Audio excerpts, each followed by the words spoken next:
Xin chào mọi người đã đến với kênh của Hương Vlog. Ngày hôm nay thì Hương qua thăm rẫy Sông Pha hôm bữa nè.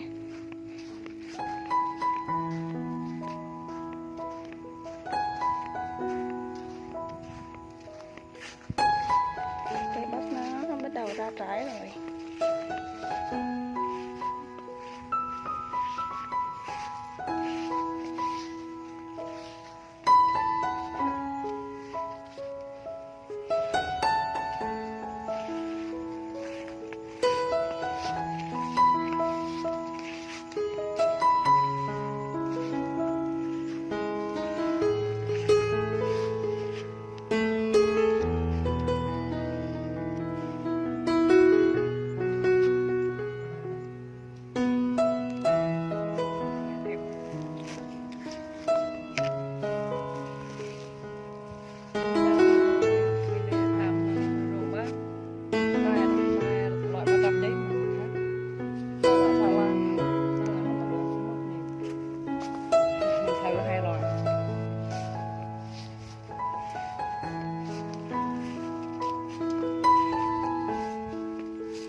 Loại 65 nè.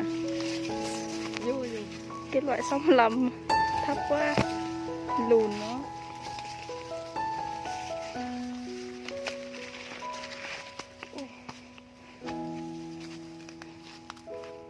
Hello. Catavia. Có thử hai loại bắp này khác nhau lắm. Loại mắc tiền khác, loại rẻ tiền thì khác. Không giống nhau, bên kia thì khác. Tiền nào của nấy thôi. Ui.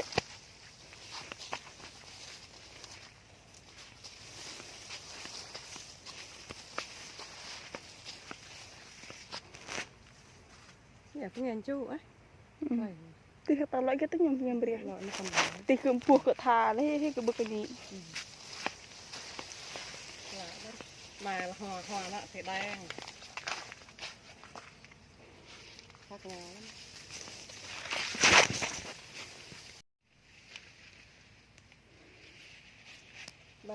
Mà loại nó 190 này nè, mình mới trồng sao? Mà loại 170 này nè, nó trồng trước rồi nè. Là loại 170. Ok, loại 190.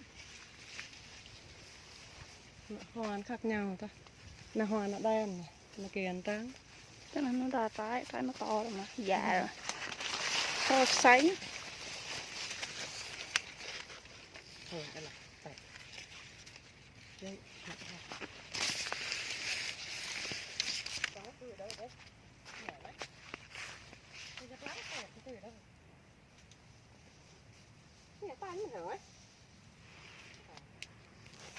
Nó mà tỏ tại là hả?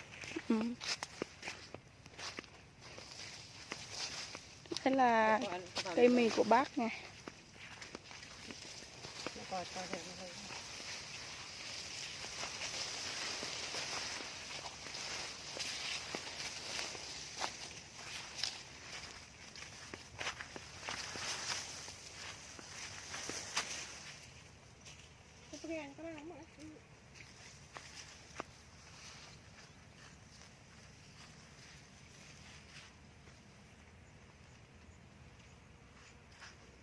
Đây.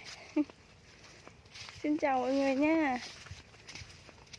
Trời nắng quá mọi người ơi.